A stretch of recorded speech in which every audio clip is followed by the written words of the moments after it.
Shalom, selamat pagi. Hari ini kita akan mendengarkan video, yaitu penjelasan bab ketiga, bertumbuh sebagai keluarga Allah. Minggu semalam kita sudah membahas ini, tapi untuk penguatan kamu di bahan video ini, kita akan kembali membahas bab 3 ini. Hal yang perlu kamu pahami dari bab 3 ini, bagaimana itu pengertian dan ciri keluarga yang bertumbuh, ya. Kalau dikatakan ciri dan juga pengertian keluarga yang bertumbuh, ya, kita tidak hanya sekedar membaca firman Tuhan, ya, tapi kita juga harus mengaplikasikannya di dalam kehidupan keluarga kita, di lingkungan kita, sehingga kita berbuah, ya, berbuah di dalam Kristus, selalu ada di jalan Tuhan. Ciri-ciri keluarga yang bertumbuh itu ada 3. Ya, yang pertama adanya perubahan yang lebih baik lagi, ya, yang lebih nyata lagi dilihat oleh keluarga dan juga lingkungan kita. Yang kedua, memiliki respon benar saat adanya suatu proses yang dilakukan oleh Tuhan. Proses ini maksudnya adalah adanya suatu tantangan, penderitaan, tetapi respon dari keluarga ini tetap kuat, tetap benar di hadapan Tuhan. Yang ketiga, menjadi dewasa. Menjadi dewasa yang dimaksud di sini itu adalah dia lebih dewasa di pandangan spiritual ataupun supranatural, tidak dewasa dari umur tapi juga spiritualnya yang ditekankan di sini. Apakah keluarga itu memang dewasa secara spiritual, secara supranatural, secara pandangan Tuhan? Itulah yang terpenting di dalam ciri-ciri keluarga yang bertumbuh, ya. Bertumbuh sebagai keluarga di situ merupakan suatu persekutuan hidup antara ayah, ibu, dan anak yang selalu ada dan dibentuk oleh seizinnya Tuhan, ya.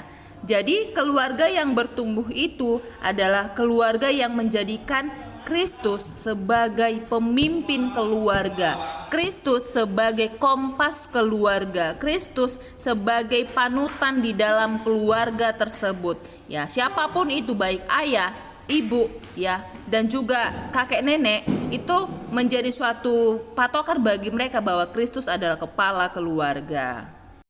Oke, sesuai dengan buku paket kamu, bisa kamu baca di sana ciri-ciri pertumbuhan keluarga. Itu yang pertama, berakar. Kalau berakar di sini maksudnya bisa kamu lihat juga di video, ya. Kalau suatu pohon, ya, akarnya itu sudah menembus ke berbagai lapisan tanah, maka pohon itu akan kokoh. Maka pohon itu akan memiliki suatu kekuatan yang lebih lagi, ya, suatu pondasi yang lebih baik lagi. Jadi ketika angin datang, pohon tersebut akan kokoh. Karena kenapa?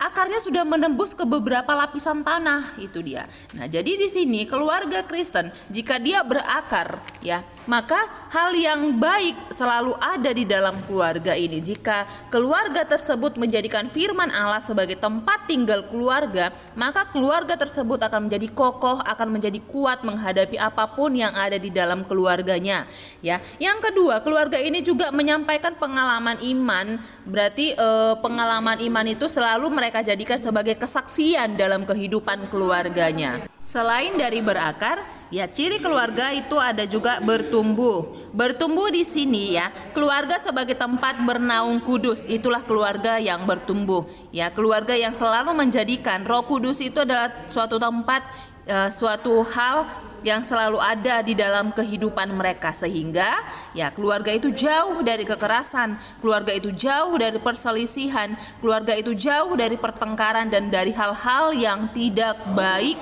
yang tidak diinginkan oleh Allah. Yang ketiga, keluarga yang mencari tuntunan Allah, ya, keluarga yang selalu menyerahkan hidupnya kepada Allah, keluarga yang selalu menjadikan Allah itu adalah cerminan kehidupannya, itu dia. Oke, selanjutnya keluarga yang menopang kehidupan, ya, menopang kehidupan rohaninya. Berarti kehidupan di dalam keluarga mereka selalu religius, ada hal-hal yang memang Tuhan inginkan, berbincang-bincang tentang nasihat Allah, ada juga ajaran-ajaran yang memang menekankan tentang ajaran Alkitab. Oke, ciri satu lagi bagaimana keluarga yang bertumbuh itu adalah sebagai berikut. yaitu berbuah. Nah, berbuah di sini inilah gambaran tadi dari berakar dan juga bertumbuh. Jika kita sudah berakar di dalam Tuhan dan jika kita sudah bertumbuh di dalam Tuhan, maka kita akan berbuah seperti pohon tersebut ketika dia sudah menancapkan akarnya ke lapisan tanah, ya, dan juga bertumbuh dengan baik, adanya suatu vitamin, siraman atau apapun itu, ya, maka dia akan berbuah. Buahnya itu bagaimana? Buahnya itu akan lebih baik lagi, ya, akan lebih enak dipandang. Itu dia. Jadi di dalam Tuhan kita juga seperti itu, ya. Berbuah di sini kita akan menjadi pencerminan kasih Allah. Kita akan mampu menjadi panutan, contoh, ya. Dan juga kita akan menerima suatu hal-hal yang memang dikatakan itu adalah anak Allah, ya, menjadi cerminan contoh dimanapun kita berada, ya. Jadi kalau dikatakan berbuah, itulah yang Tuhan inginkan. Setiap pohon, ya, dikenal pada buahnya. Oke, di Lukas 6 ayat 43 sampai 49 bisa juga kamu baca itu. Ya, sekian dan terima kasih. Jadilah anak-anak yang bertumbuh di hadapan Tuhan.